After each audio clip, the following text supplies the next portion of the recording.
ಅಂದ್ರೆ ತುಂಬಾ ಖರ್ಚಾಗತ್ತೆ ಆ ಥರ ಎಲ್ಲ ಹೇಳ್ತಾರೆ. ಹೌದು. ಇಲ್ಲಿವರೆಗೂ ಲೈಕ್ ಎಷ್ಟು ಸ್ಪೆಂಡ್ ಮಾಡಿದೀರಾ ಫಾರ್ ದಿಸ್? ಆ್ಯಕ್ಚುಲಿ ನನ್ನ ಬಾಯ್ ಇದ್ದಾಗ ನನಗೆ ತುಂಬ ಹೇರ್ ಗ್ರೋತ್ ಇತ್ತು. ಲೈಕ್ ಕೈಯಲ್ಲಿ ಆಗಿರ್ಬೋದು, ಬಿಯರ್ಡ್ ಎಲ್ಲ ತುಂಬ ಇತ್ತು. ಓ ಯು ಹ್ಯಾಡ್ ಬಿಯರ್ಡ್. ತುಂಬ thick beer, dark thick beer ಇತ್ತು. ಹ್ಯಾಂಡ್ಸಲ್ಲೆಲ್ಲ ಫುಲ್ ಹೇರ್ ಇತ್ತು.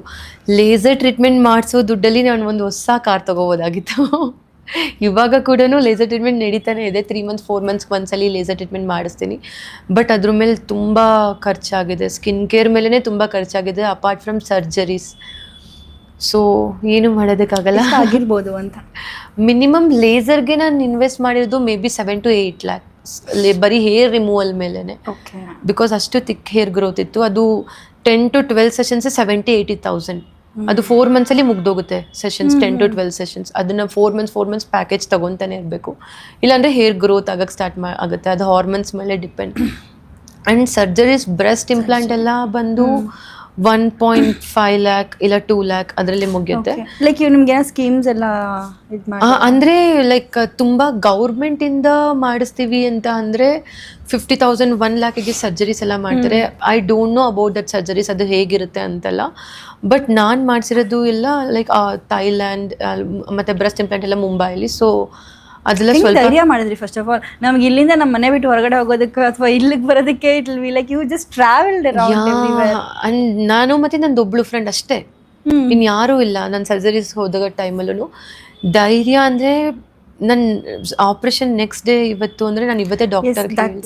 ಲೈಕ್ ಆ್ಯಂಡ್ ಸ್ಮಾಲ್ ಏಜ್, ಇಂಜೆಕ್ಷನ್ಗೆ ಕೂಡ ಭಯ ಪಡೋಳು ನಾನು. ಬಟ್ ಸರ್ಜರಿ ಅಂದರೆ ಎಷ್ಟು, ಬಟ್ ಧೈರ್ಯ ಮಾಡಿದೆ ನಾನು. ಲೈಕ್ ನನ್ನ ಡಾಕ್ಟರ್ಗೆ ಹೇಳಿದೆ, ಅಕಸ್ಮಾತ್ ನಾನು ಸಾಯಕ್ಕೆ ಮುಂಚೆ ಒಂದ್ಸಲಿ ನನ್ನ ಬಾಡಿ ಕಂಪ್ಲೀಟ್ ಗರ್ಲ್ ಆಗಿ ನಾನು ಸಾಯಬೇಕು ಅಷ್ಟೇ, ಪರವಾಗಿಲ್ಲ ನೀವು ಏನೇ ಇದ್ರೂ ಮಾಡಿ ಅಂತ.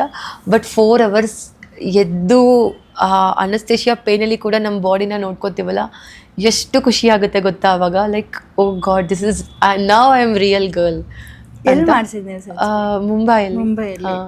Okay. So it's that process, it's like hell ಅಂತ ಹೇಳ್ತಾರೆ. ತುಂಬ.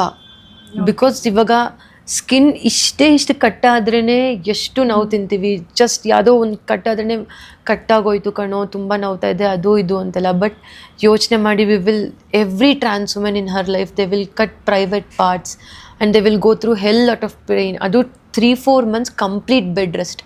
2 weeks ಸ್ನಾನ ಮಾಡೋಂಗಿಲ್ಲ. ಬಿಕಾಸ್ ಕಾರ್ ಮಾರ್ಕ್ಸ್ ಇರುತ್ತೆ, ಸ್ಟಿಚ್ ರಿಮೂವ್ ಮಾಡಬೇಕು. They will go hell lot of pain.